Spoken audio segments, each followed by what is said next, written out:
En deux mots, Éclair Color, c'est donc un système et d'étalonnage et de projection qui permet d'afficher en salle de cinéma des images en HDR. Donc c'est un procédé qui fait partie de la famille du HDR et qui ne concerne uniquement la salle de cinéma. Donc Éclair Color n'a pas vocation à avoir une version télé. Euh, de l'Éclair Color, on convertit la version télé en HDR10 ou pourquoi pas bientôt en Dolby Vision. On y travaille. Donc le principe de post-production, donc comme disait Outsi, alors thank you Outsi, parce qu'il a en gros expliqué tout ce qui concerne le HDR, donc ça nous permet, nous maintenant, de passer directement aux images sans avoir trop besoin d'expliquer. Donc comme il disait, au niveau de la prise de vue, on ne change rien au niveau des caméras. Ensuite, on discutera sûrement avec les chefs opérateurs de ce qu'il faut changer et améliorer comme vision du HDR sur le plateau, ou pas. Donc au niveau de la caméra, pour nous, il n'y a pas de changement. C'est uniquement d'abord un process d'étalonnage qui s'appuie sur un projecteur capable d'afficher des images en éclair color. Et le capable d'afficher des images en éclair color, en fait, c'est avant tout un projecteur capable d'avoir un ratio de contraste de 8000 pour 1 minimum. Et deuxièmement, avec une puissance lumineuse suffisante pour afficher du 100 candela sur l'écran. Donc voilà les seules caractéristiques techniques du projecteur. Et qui donc, aujourd'hui, le seul projecteur disponible sur le marché pour le faire, c'est le Sony, le RX 515, 510 et 515. Mais le système Éclair Color n'est absolument pas fermé uniquement sur ce projecteur-là. Et on attend normalement pour très bientôt des nouveaux projecteurs laser chez Barco et vraisemblablement chez Christie qui devraient permettre de diffuser également de l'éclair color. Donc, dans un premier temps, ce sont des projecteurs Sony, mais le procédé éclair color n'est pas destiné à rester fermé là-dessus. Sinon, en termes de post-production, le système éclair color est basé sur Glacis et a donc vocation à être ouvert à tout système d'étalonnage, même si effectivement, pour l'instant, tout ce que l'on a fait chez nous, on l'a fait sur le Firepost de Firefly, mais on est en train aussi de le migrer sur d'autres systèmes, et le système, entre guillemets, de post-prod sera licencié et pas fermé uniquement chez Éclair. Voilà la présentation globale.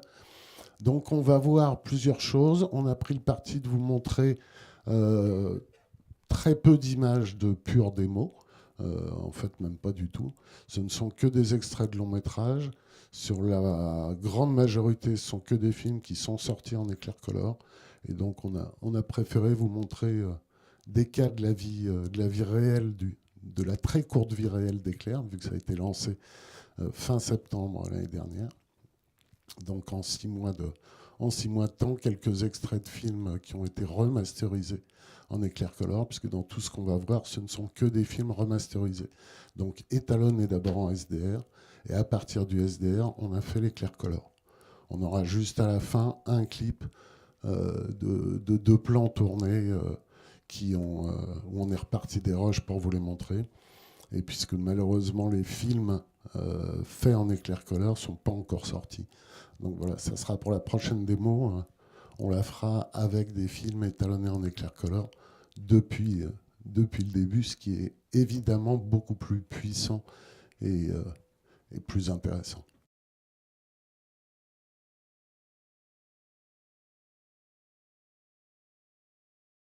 Une petite question. Sur les projections comparatives, j'avais l'impression qu'avec l'éclair color, il y avait un peu plus de grain dans l'image. Notamment, je crois que sur les avant ou avant-derniers extraits, dans les noirs. Et je ne sais pas si c'est quelque chose qui fait partie du procédé ou si c'est parce que le chef opérateur a voulu étalonner un petit peu différemment. Non, ça fait partie du procédé dans le sens où effectivement, on voit plus de choses dans l'image. Et donc, on peut aussi voir mieux les défauts, comme toujours dans les progrès de la technique. Donc, c'est la même chose au niveau du maquillage.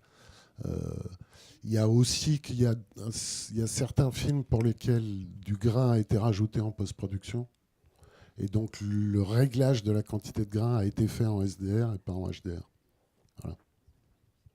Thierry, quel est l'équipement nécessaire pour une salle de cinéma pour projeter l'éclair color? D'avoir un projecteur validé Éclair Color. Donc à ce jour, le seul projecteur validé disponible dans le commerce, c'est le Sony.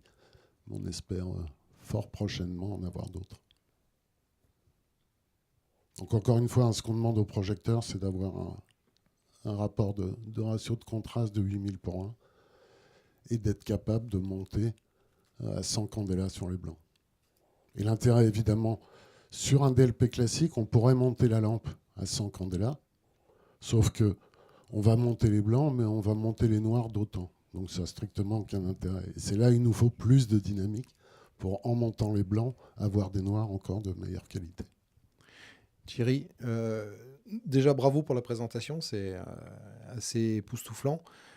Bravo aussi aux projectionnistes qui ont fait un super boulot, c'est bravo. Et puis, moi j'avais une petite question, j'ai été surpris, j'avais jamais remarqué ça. Le point blanc en fait du Éclair Color est beaucoup plus froid que la projection normale, c'est...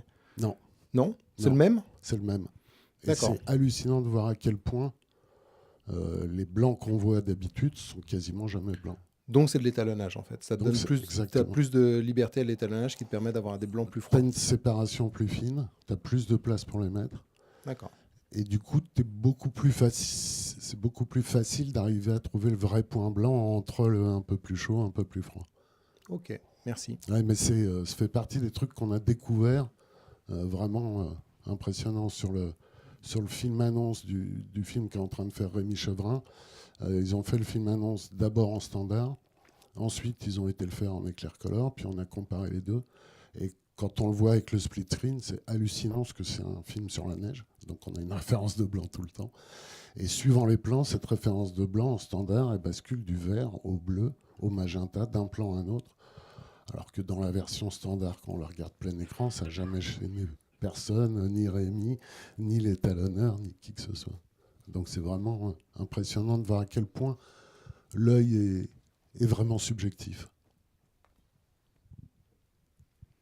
Vous avez souvent mis en avant le gain dans la texture de la peau, la finesse de la peau. Est-ce que le maquillage peut avoir un impact sur le rendu Éclair Color ou des avantages ou des inconvénients?